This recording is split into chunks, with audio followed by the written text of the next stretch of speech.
ನಾವು ದ್ವಾದಶ ರಾಶಿಗಳ ಫಲಾಫಲವನ್ನು ನೋಡ್ತಾ ಇದ್ವಿ. ಅದಕ್ಕಿಂತ ಮುಂಚೆ ಈಗ ನಮ್ಮ ಜೊತೆ ಒಬ್ರು ಕಾಲರ್ ರೆಡಿ ಇದ್ದಾರೆ. ಮೈಸೂರಿನಿಂದ ಕಾರ್ತಿಕ್ ಅವರು ಕರೆ ಮಾಡಿದ್ದಾರೆ. ನಮಸ್ಕಾರ ಕಾರ್ತಿಕ್ ಅವರೇ. ನಮಸ್ತೆ ಮೇಡಮ್. ಯಾರ ಬಗ್ಗೆ ಕೇಳಬೇಕಿತ್ತು? ಮೇಡಮ್ ನನ್ನ ಬಗ್ಗೆನೇ ಕೇಳಬೇಕಿತ್ತು. ಓಕೆ, ನಿಮ್ಮ ಡೇಟ್ ಆಫ್ ಬರ್ತ್ ಹೇಳಿ. ಮೇಡಮ್ 26/11/1992. 26/11/1992. ಹೌದು ಮೇಡಮ್. ಹುಟ್ಟಿದ ಸಮಯ? ಮೇಡಮ್ ಅರ್ಲಿ ಮಾರ್ನಿಂಗ್ 8 ಗಂಟೆ ಮೇಡಮ್, ಬೆಳಗಿನ ಜಾವ 8 ಗಂಟೆ. ಏನ್ ಕೇಳಬೇಕಿತ್ತು ಕಾರ್ತಿಕ್ ಅವರೇ? ಮೇಡಮ್ ಕೆಲವನ್ನ ಕೆಲಸಗಳು ಮಾಡ್ಬೇಕು ಅನ್ಕೊಂಡಿದೀನಿ, ಮತ್ತೆ ಮದುವೆ ಬಗ್ಗೆ ಕೇಳಬೇಕಿತ್ತು. ಓಕೆ, ಶಾಸ್ತ್ರಿಗಳಿದ್ದಾರೆ, ಮಾತಾಡಿ. ಕಾರ್ತಿಕ್ ಅವರೇ ನಮಸ್ಕಾರ. ನಮಸ್ಕಾರ. ನಮಸ್ಕಾರ. ಏನು ವಿಚಾರವಾಗಿ? ಎರಡು ವಿಚಾರವಾಗಿಯಾ? ವೃತ್ತಿ ಮತ್ತು ವಿವಾಹ. ನೋಡಿ, ವೃತ್ತಿ ಮತ್ತು ವಿವಾಹ ಎರಡೂ ಅಧಿಪತಿ ಯಾರಪ್ಪ ಅಂದರೆ ಬುಧನೇ ಆಗಿದ್ದಾನೆ. ಆ ಬುಧ ನಿಮ್ಮ ಜಾತಕದಲ್ಲಿ ವ್ಯಯದಲ್ಲಿ ಇರ್ತಕ್ಕಂಥದ್ದು. ವ್ಯಯಸ್ಥಾನವನ್ನು, ಅದೇ ವ್ಯಯ ಅಂದರೆ ಏನು ಹೇಳಿ, ಎಲ್ಲ ಲಾಸ್ ಆಗಿ ಹೋಗ್ತಕ್ಕಂಥದ್ದು ಆ ಭಾವದಲ್ಲಿದ್ದಾನೆ. ಇದಕ್ಕೇನಪ್ಪ ಅಂದರೆ ಬುಧ ಗ್ರಹ ಶಾಂತಿ ಮಾಡಿಸಿದ್ರೆ ತುಂಬ ಒಳ್ಳೆಯದು. ಅದರಿಂದ ನಿಮಗೆ ಅನುಕೂಲ ಆಗುತ್ತೆ. ಮತ್ತು ಪ್ರತಿ ಬುಧವಾರ ವಿಷ್ಣು ಸನ್ನಿಧಾನಕ್ಕೆ ಹೋಗಿ ಸ್ವಲ್ಪ ಹೆಸರು ಕಾಳನ್ನು ದಾನ ಮಾಡಿ.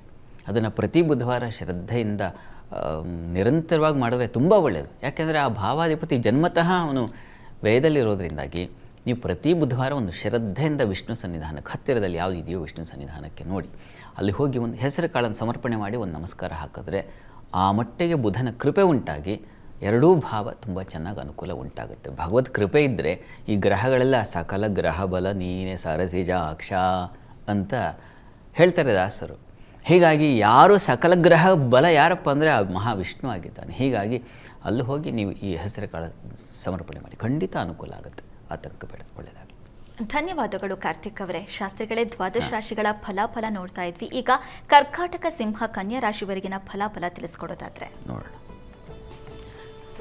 ಕರ್ಕಾಟಕ ರಾಶಿಯವರಿಗೆ ಹೇಗಿದೆಯಪ್ಪ ಈ ಒಂದು ವಾರದ ಆದಿಯಲ್ಲಿ? ಚೆನ್ನಾಗಿದೆ, ಯೋಚನೆ ಮಾಡಬೇಡಿ. ವೃತ್ತಿಯಲ್ಲಿ ವಿಶೇಷ ಗೌರವಗಳು, ಸ್ಥಾನಮಾನ, ಮಾನ್ಯತೆ, ಗೌರವ ಸಮರ್ಪಣೆ ಇವೆಲ್ಲ ಕಾಣಲಿಕ್ಕೆ ಅವಕಾಶಗಳಿದ್ದಾವೆ. ಸ್ತ್ರೀಯರಿಗೆ ಅಧಿಕಾರದ ಬಲವನ್ನು ಕಾಣಬಹುದು, ಚೆನ್ನಾಗಿದೆ. ವಸ್ತ್ರಾಭರಣ ವ್ಯಾಪಾರಗಳಿಗೆ, ಹಾಲು ಹೈನು ಕ್ಷೇತ್ರಗಳಲ್ಲಿ ಹೆಚ್ಚಿನ ಅನುಕೂಲ, ಬಂಧುಗಳಲ್ಲಿ ಉತ್ತಮ ಸಹಕಾರಗಳನ್ನು ಕಾಣಲಿಕ್ಕೆ ಅವಕಾಶ ಇದೆ. ತುಂಬ ಚೆನ್ನಾಗಿದೆ. ಕರ್ಕಾಟಕ ರಾಶಿಯವರಿಗೆ ರಾಶ್ಯಾಧಿಪತಿಯ ಬಲವೇ ಇದೆ. ಹೀಗಾಗಿ ಯಾರು ಸಹಾಯ ಮಾಡಲಿ ಬಿಡಲಿ, ನನ್ನ ದಾರಿ ನಂದು ಅನ್ನೋ ರೀತಿಯಲ್ಲಿ, ಆನೆ ನಡೆದದ್ದೇ ದಾರಿ ಅಂತೀವಲ್ಲ ಆ ರೀತಿಯಲ್ಲಿ ಚಂದ್ರನೂ ಕೂಡ ಬಹಳ ನಿಖಿಲ ಗ್ರಹವೀರ್ಯ ಬೀಜಂ ಅಂತ ಹೇಳುತ್ತೆ ಶಾಸ್ತ್ರದಲ್ಲಿ. ಹೀಗಾಗಿ ರವಿ ಬಿಟ್ಟರೆ ನಂತರದ ಸ್ಥಾನ ಯಾರು ಅಂದರೆ ಚಂದ್ರ. ಅಂಥ ಚಂದ್ರನಿಗೆ ಪಕ್ಷದ ಬಲ ಇದು ಬಿಟ್ಟರೆ ಹೇಳಬೇಕಾದ್ದಿಲ್ಲ. ಅವರ ಸೌಖ್ಯ ಕಂಡುಕೊಳ್ಳೋಕ್ಕೆ ದಾರಿ ಅವ್ರಿಗೆ ಚೆನ್ನಾಗಿ ಗೊತ್ತಿರುತ್ತೆ. ಹಾಗಿದೆ ಕರ್ಕಾಟಕ ರಾಶಿಯವರಿಗೆ ಸ್ವತಂತ್ರವಾದ ಬೆಳಕಲ್ವ ನೀವು. ಹೀಗಾಗಿ ಇನ್ನೊಬ್ಬರಿಗೆ ಬೆಳಕು ಕೊಡೋರು ನೀವು. ಆ ರೀತಿಯಲ್ಲಿ ತುಂಬ ಚೆನ್ನಾಗಿದೆ. ವೃತ್ತಿಯಲ್ಲಿ ವಿಶೇಷ ಗೌರವ ಸ್ಥಾನ ಇದೆಲ್ಲ ತುಂಬ ಚೆನ್ನಾಗಿದೆ. ಬುಧನ ಸಂಕ್ರಮಣ ನಾಳೆ ನಿಮ್ಮ ಪಾಲಿಗೆ ಹೇಗೆ? ವ್ಯಯಾಧಿಪತಿ ಅವನು, ತೃತೀಯಾಧಿಪತಿ. ಅವನು ಷಷ್ಠಕ್ಕೆ ಬಂದಾಗ ಸ್ವಲ್ಪ ಮಟ್ಟಿಗೆ ನೋಡಿ, ಇನ್ಯಾರ್ದೋ ವಿಚಾರಕ್ಕೆ ನೀವು ಪಾಪ ಬಲಿಯಾಗೋದು, ಇನ್ಯಾರ್ದೋ ವಿಚಾರಕ್ಕಾಗಿ ಖರ್ಚು ಮಾಡ್ಕೊಳ್ತಕ್ಕಂಥದ್ದು, ಸಾಲ, ಬಂಧುಗಳ ವಿಚಾರದಲ್ಲಿ ಸಾಲ, ಈ ವಿಚಾರದಲ್ಲಿ ಸ್ವಲ್ಪ ಹುಷಾರಾಗಿರಿ, ಎಚ್ಚರ ವಹಿಸಿ. ಇನ್ನು ವಾರಾಂತ್ಯದಲ್ಲಿ ಗಮನಿಸ್ಕೊಂಡ್ರೆ ನಿಮಗೆ ಗುರು ಹಿರಿಯರಿಗಾಗಿ ವ್ಯಯ, ಅಲೆದಾಟಗಳು, ಪರಿಶ್ರಮ ಇದಿದೆ. ದಾಂಪತ್ಯದಲ್ಲಿ ಮನಸ್ತಾಪ ಸಾಧ್ಯತೆ, ಉತ್ತಮ ಕಾರ್ಯಗಳಿಗೆ ಹೆಚ್ಚಿನ ವ್ಯಯ ಸೂಚಿಸ್ತಾ ಇದೆ. ಕೊನೆಯಲ್ಲಿ ಏನಾಗುತ್ತೆ, ನಿಮಗೆ ಸಣ್ಣ ಪ್ರಮಾಣದಲ್ಲಿ, ಅದೇನು ಹೆಚ್ಚಿನ ತೊಡಕು ಅಂತಲ್ಲ, ಸ್ವಲ್ಪ ನೀವು ಈ ಸಾಲ ವಿಚಾರದಲ್ಲಿ, ಶತ್ರುಗಳ ವಿಚಾರದಲ್ಲಿ ಹುಷಾರಾಗಿದ್ದರೆ ಆಯಿತು. ಉಳಿದ ಹಾಗೆಲ್ಲ ತುಂಬ ಚೆನ್ನಾಗಿದೆ. ಚಂದ್ರ ನಿಮ್ಮ ರಾಶ್ಯಾಧಿಪತಿ ಕೊನೆಯ ವೇಳೆಗೆ, ಶನಿವಾರದ ವೇಳೆಗೆ ವ್ಯಯಕ್ಕೆ ಬರ್ತಾನೆ. ಆಗ ನೋಡಿ ಹೆಚ್ಚಿನ ಖರ್ಚು ಉಂಟಾಗೋ ಸಾಧ್ಯತೆ ಇದೆ. ಹೀಗಾಗಿ ಅಷ್ಟರ ಮಧ್ಯೆ ಏನೂ ತೊಂದರೆ ಇಲ್ಲ. ಹೀಗಾಗಿ ಶುಕ್ರವಾರದವರೆಗೂ ದಿಲ್ದಾರಾಗಿರಬಹುದು ಕರ್ಕಾಟಕ ರಾಶಿಯವರು. ಯೋಚನೆ ಮಾಡಿಬಿಡಿ. ಪರಿಹಾರಕ್ಕೆ ಏನಪ್ಪ ಅಂತಂದರೆ ಮಹಾಲಕ್ಷ್ಮಿ ಪ್ರಾರ್ಥನೆ ಮಾಡ್ಕೊಳ್ಳಿ, ಅನುಕೂಲ ಉಂಟಾಗುತ್ತೆ. ಇನ್ನು ಸಿಂಹರಾಶಿಗೆ ಹೋಗೋಣ. ಸಿಂಹರಾಶಿಯವರಿಗೆ ವಾರದ ಆದಿಯಲ್ಲಿ ಶುಭ ಕಾರ್ಯ ಸತ್ಕಾರ್ಯಗಳಲ್ಲಿ ಭಾಗಿ, ಚುರುಕು ಬುದ್ಧಿ, ಉನ್ನತ ಆಲೋಚನೆಗಳು ತುಂಬ ಚೆನ್ನಾಗಿದೆ. ಲೆಕ್ಕ ಶಿಲ್ಪ ಕ್ಷೇತ್ರಗಳಲ್ಲಿ ಅನುಕೂಲ, ಬಲ, ಲಾಭ, ವಿದ್ಯಾರ್ಥಿಗಳಿಗೆ ಅನುಕೂಲ, ಇದೆಲ್ಲ ಕಾಣಲಿಕ್ಕೆ ಅವಕಾಶಗಳಿದ್ದಾವೆ. ಕಾರಣ ಏನಪ್ಪ ಅಂದರೆ ಬುಧ ಪಂಚಮಕ್ಕೆ ಹೋಗ್ತಕ್ಕಂಥ ವಾಗಾಧಿಪತಿ, ಲಾಭದ ಅಧಿಪತಿಯಾಗಿರ್ತಕ್ಕಂಥ ಬುಧ ಪಂಚಮ ಸ್ಥಾನಕ್ಕೆ ಹೋದರೆ ನೃಪಸತ್ಕೃತ ಪಂಡಿತಾಪ್ತ ವಾಕ್ಯ ನವಮೆ ಅಂತ ಹೇಳುತ್ತಲ್ಲ. ಹೀಗಾಗಿ ನಿಮ್ಮ ಹತ್ರ ಕೇಳ್ಕೊಂಬರ್ತಾರೆ ಈ ಸಲಹೆ, ಈ ಸಮಸ್ಯೆ ಆಗಿದೆ, ಏನು ಪರಿಹಾರ ಆಗಿರಬಹುದು, ಅಥವಾ ಏನು ಯಾವ ಥರ ನಾನು ಇದನ್ನು ದಾಟಬಹುದು ಅಂತ ನಿಮ್ಮ ಹತ್ರ ಸಲಹೆಗೆ ಬರ್ತಾರೆ. ಆ ರೀತಿಯಲ್ಲಿ ಮತ್ತು ಜನ್ಮಾಧಿಪತಿ ತುಂಬ ಕ್ಲೋಸ್ ಫ್ರೆಂಡ್ ನಿಮ್ಮ ರಾಶಿ ಅಧಿಪತಿ ರವಿಗೆ ಅತ್ಯಂತ ಆಪ್ತಮಿತ್ರ ಯಾರು? ಬುಧ. ಇವರಿಬ್ಬರು ಒಟ್ಟಾಗಿದ್ದರೆ ನಿಮ್ಮನ್ನು ಕೇಳೋರೇ ಇಲ್ಲ. ಸ್ನೇಹಿತರ ಜೊತೆಗೆ ಸೇರಿಬಿಟ್ಟು ನಿಮ್ಮದೇ ಪಾರುಪತ್ಯ ನಡೆಯುತ್ತೆ. ಆ ರೀತಿಯಲ್ಲಿ ತುಂಬ ಚೆನ್ನಾಗಿದೆ. ಹೈಯರ್ ಸ್ಟಡೀಸ್ ಅವರಿಗೆ ತುಂಬ ಚೆನ್ನಾಗಿದೆ. ಮೆಡಿಕಲ್ ಫೀಲ್ಡಲ್ಲಿ ಓದ್ತಕ್ಕಂಥವ್ರು, ಆ ಕ್ಷೇತ್ರಗಳಲ್ಲಿ ಕೆಲಸ ಮಾಡೋರಿಗೆ ತುಂಬ ಚೆನ್ನಾಗಿದೆ. ಮುಖ್ಯವಾಗಿ ಗುರು ಲಾಭದಲ್ಲಿ ಸಂಚರಿಸ್ತಾ ಇದ್ದಾನೆ. ಚಂದ್ರ ಕೂಡ ಈ ಒಂದು ವಾರದಲ್ಲಿ ಭಾಗ್ಯಸ್ಥಾನದಲ್ಲಿ ಸಂಚರಿಸಿ ತುಂಬ ಚೆನ್ನಾಗಿದೆ. ದೇವರು, ಧರ್ಮ ಇಂಥ ಕಾರ್ಯಗಳಲ್ಲಿ ಭಾಗಿಯಾಗ್ತಕ್ಕಂಥದ್ದು. ವೈಕುಂಠ ಏಕಾದಶಿ ಹೊತ್ತ ಶತಾಯ ಗತಾಯ ವಿಷ್ಣು ದರ್ಶನ ಮಾಡ್ತೀನಿ ಅಂತಕ್ಕಂಥ ಒಂದು ವಿಶ್ವಾಸ, ಪ್ರೀತಿಯಿಂದ ನೀವು ದೇವಸ್ಥಾನಗಳ ಭೇಟಿ ಇದೆಲ್ಲ ತುಂಬ ಚೆನ್ನಾಗಿದೆ. ವಾರಾಂತ್ಯದಲ್ಲಿ ಸಿಹಿ ದ್ರವ ಪದಾರ್ಥಗಳಲ್ಲಿ ವ್ಯಾಪಾರಿಗಳಿಗೆ ತುಂಬ ಚೆನ್ನಾಗಿದೆ. ಮುಖ್ಯವಾಗಿ ಬುದ್ಧಿ ಚುರುಕಾಗಿರ್ತದೆ. ಮಕ್ಕಳ ವಿಚಾರದಲ್ಲಿ ತುಂಬ ಚೆನ್ನಾಗಿರ್ತದೆ. ಸ್ತ್ರೀಯರಿಗೆ ಹೆಚ್ಚಿನ ಮಾನ್ಯತೆ, ಲಾಭ ಸಿಗ್ತಕ್ಕಂಥ ಸಾಧ್ಯತೆ. ವಿದ್ಯಾರ್ಥಿಗಳ ಚುರುಕುತನ, ಸಾಲ ಶತ್ರು ವಿಚಾರ ಸ್ವಲ್ಪ ನೀವು ಕೂಡ ಸ್ವಲ್ಪ ಎಚ್ಚರ ವಹಿಸಬೇಕು.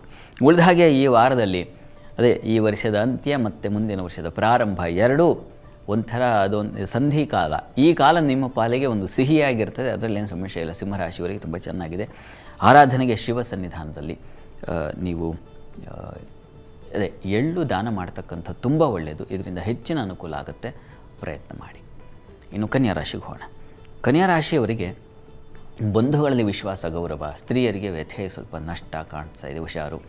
ವೃತ್ತಿಯಲ್ಲಿ ವಿಶೇಷ ಅನುಕೂಲಗಳು. ಆಪ್ತರಲ್ಲಿ ವಿರೋಧಗಳು ಬರತಕ್ಕಂಥದ್ದು. ಅವರಿಂದಾಗಿ ನಷ್ಟ, ದುಃಖ, ವ್ಯಥೆ ಪಡುವ ಸಾಧ್ಯತೆ ಇದೆ. ಕಾರಣ ಚಂದ್ರ ಅಷ್ಟಮದಲ್ಲಿ ಸಂಚರಿಸಿದ್ರೆ ಸ್ವಲ್ಪ ಅಳಿಸ್ತಾನೆ, ನೋವನ್ನು ಉಂಟು ಮಾಡ್ತಾನೆ. ಹೀಗಾಗಿ ಸ್ವಲ್ಪ ಹುಷಾರು, ಗಮನ ಇರಲಿ. ಹೆಣ್ಮಕ್ಳು ಬಹಳ ಹುಷಾರಾಗಿರಿ. ತುಂಬ ಅಟ್ಯಾಚ್ಮೆಂಟು ಒಳ್ಳೆಯದಲ್ಲ.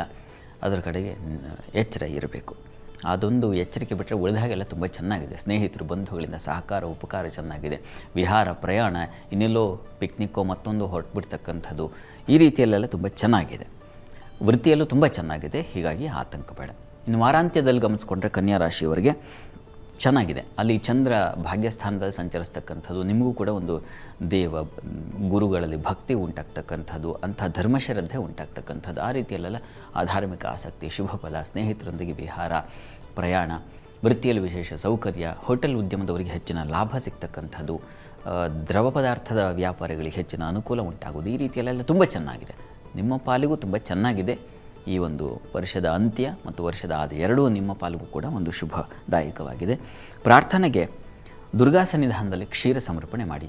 ಆ ದುಃಖ, ಅಳು, ನೋವು ಅಂತ ಹೇಳಿದ್ನಲ್ಲ, ಅದು ನಿವಾರಣೆಯಾಗುತ್ತೆ ಈ ಒಂದು ಸಮರ್ಪಣೆಯಿಂದ. ಇದನ್ನು ಮಾಡಿ. ಕನ್ಯಾ ರಾಶಿವರೆಗಿನ ಫಲವನ್ನು ತಿಳಿಸ್ಕೊಟ್ಟಿದ್ದೀರಿ ಶಾಸ್ತ್ರಿಗಳೇ. ಬುಧನ ಪರಿವರ್ತನೆ ಉಳಿದ ರಾಶಿಗಳ ಮೇಲೆ ಯಾವ ರೀತಿ ಪರಿಣಾಮ ಬೀರುತ್ತೆ ನೋಡೋಣ. ಅದಕ್ಕಿಂತ ಮುಂಚೆ ಒಂದು ವಿರಾಮ ತಗೊಂಡು ಬರೋಣ.